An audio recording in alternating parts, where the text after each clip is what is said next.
right, thank you guys so much. Let's have Mr. Rajamouli come on down.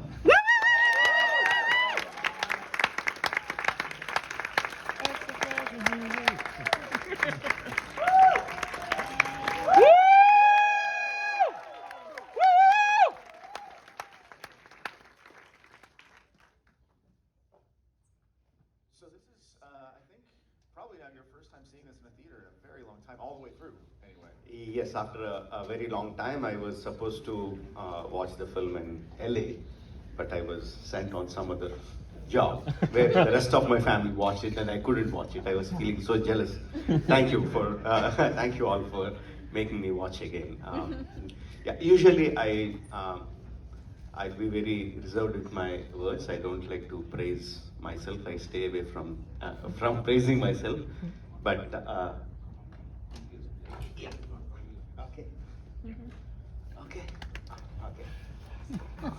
But yeah, watching this now after many years is making me feel proud.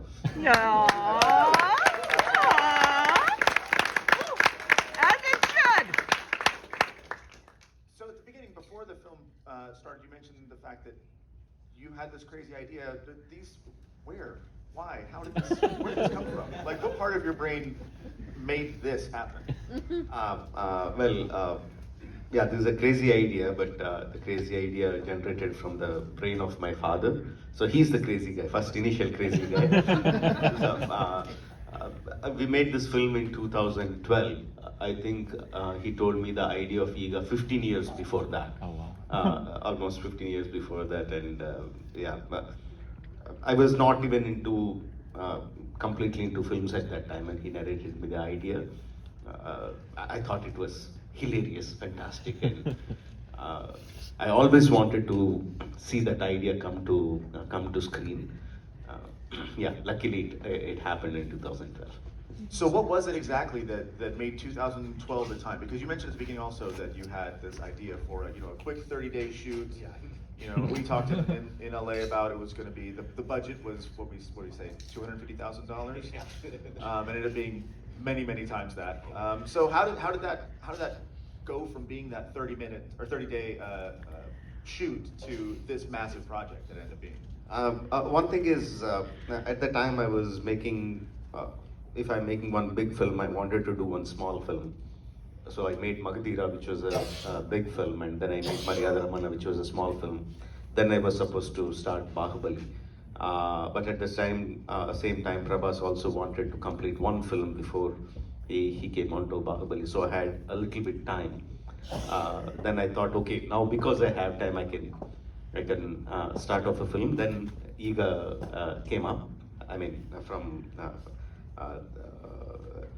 it started taking form. Like I said, because I just had 3 months of time before Prabhas came on board, I had to finish the film within that. So that's why 3 months. That's the reason 3 months. But once we started writing the scenes, chalking out the details of each scene, we felt so excited. And my producer, I should really thank my producer, who is also my close friend, Sai. I narrated him the idea, and see, you have to know, Sai is a very mass kind of guy. Mass in the sense, he doesn't know any finesse, he doesn't know English, he doesn't the things he produces, the films he produces or distributes are very front benchers kind of films. So when I narrated him the story, he said, "This is the massiest idea I have ever heard." He thought this is like a film for absolute front benchers. So and he said, "No, we have to go all on with this, all on with this." So I had that encouragement from him, and as we were developing the story, it started growing on us. And luckily, Prabhas also took a little bit longer to do his film Mirchi. So all those things put together, it turned out into a big film. So one of the things that's interesting about this film, as far as where it lays in your career, is that, like you said, Prabhas was a huge star, and you've done Chhatrapati with him a few years before that, and you were going to do Bahubali with him shortly thereafter. And then you mentioned Magadira, you had a big star in the making, Ramcharan from Triple R, and then Maria Ramana, you had Sunil, who wasn't a huge star but was known, and you have relative unknowns in this film. If you don't know, Nani and Samantha, who plays Bindu, were coming up and coming. They were young at the time, and Sudeep. Where did you find Sudeep? Because he's not a Telugu actor. He's not a Telugu actor, but he's a big star in Kannada. And most of the times I pride myself in as a very good storyteller. But when I started narrating the story to Sudeep, there was absolutely no expression from him. He was just like absolute. Whether I'm narrating him a comedy scene, whether I'm narrating him a serious incident, the expression was the same. I couldn't continue. I said I remembered after 20 or 25 minutes of narration, I said, Sudeep, I can't narrate it to you. I'll just send you the script. This is the idea. Do you want to do it or not? It doesn't look like you want to do it. So he said, no, I'm absolutely thrilled with the idea of working with you. This idea is very good. We are going ahead. But he did a fantabulous job. Not any. I can only imagine having those eyes staring back at you while you're trying to give him a job. You know? I'll give one more question, then we have a couple of minutes for some questions from the audience. So, having watched Triple R the other night, and then this again tonight for the second time in a couple of weeks, you really love blowing stuff up, and you're real good at it. So, talk about a little bit of your design for the big action sequences. I know we talked about it before at a previous talk that we had, but you have sort of a unique way of designing your big action set pieces that you sort of start top down. So, talk a little bit about that. I always say that when I like blowing things up, I like big things on screen, but there has to be an emotional build-up to that sequence. For example, the last blow-up of the house, it's a big blow. But before that, you see Sudeep going into a completely crazy mode and torturing the fly to such an extent, like as audience, we want to see that get repaid, right? We want to see a revenge for the fly, but you feel like how can it do anything? Its wing is broken and it is like being stabbed and everything is out. Samantha is in his hands. You don't know how it's going to happen. So all this is kind of build up, like you want to do something to Sudeep, to the villain by that point of time, but you can't see it happening. And then it unravels, and then that happens, and then the emotion really enhances the action. So it is vice versa. One complements the other, emotion and the action. Excellent. All right, I think we have time for like one or two. So does anyone have a question in the audience? I got one right down here in the front. Are there any other crazy ideas? Many crazy ideas. For one of the craziest ideas is like we wanted to do EEGA 2 for a long time. Yes! I would really like to see that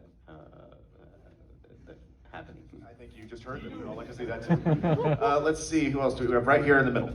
So, yeah, initially you were not happy with the output of the EEGA. So what was your state of mind and how did you achieve this kind of output?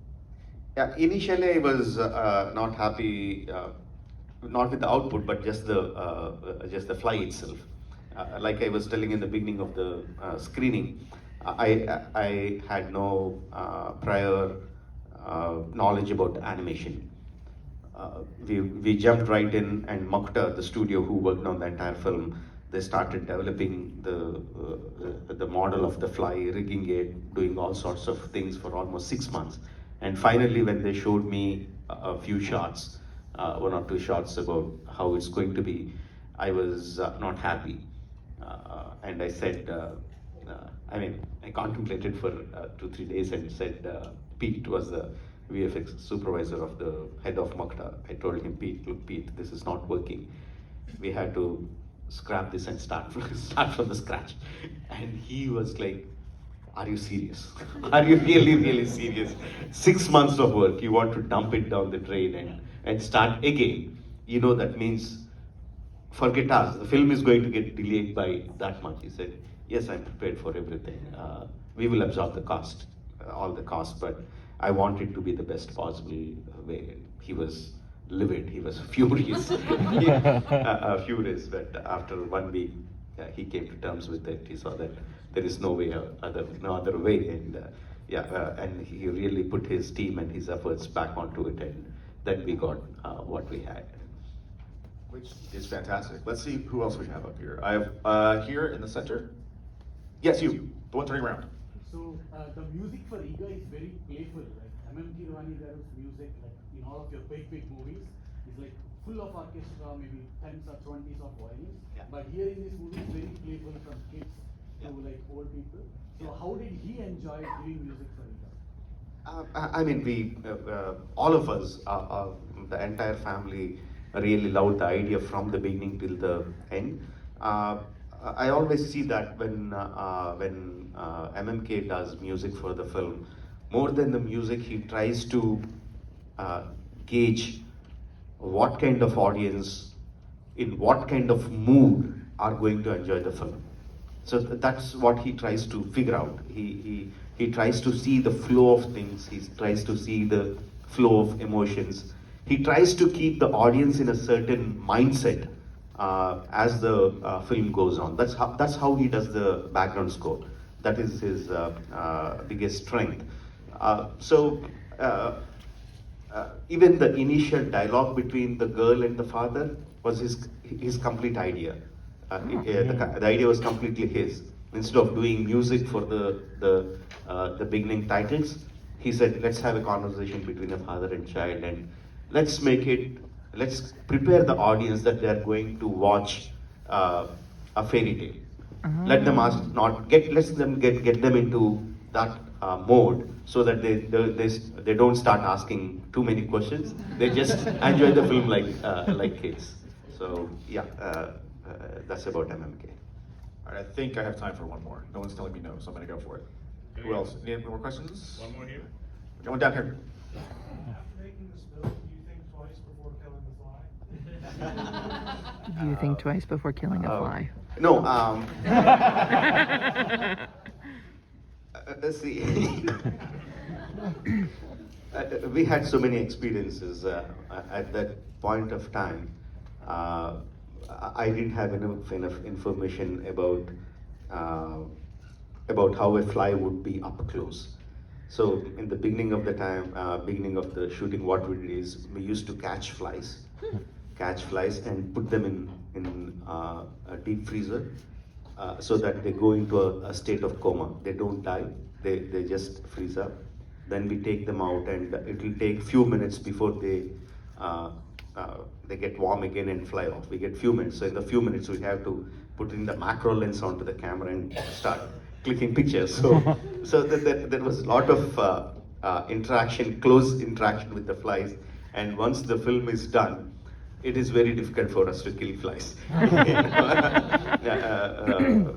It took me a very, very long time to come, just to mentally separate myself from the flies, and okay, they are flies and I am human, to come to that stage. It took me a long time. All right, well, I think that about wraps it up, because we need to get moving. So thank you guys so much for coming out. Hope you had a great time. Watch Triple R a few more times, if you can. Find it in theaters. We're hoping to do some more of these screenings of Rajamouli's other work here in the coming months. So keep an eye out for that. In the meantime, thank you so much for being here with us. Thank you.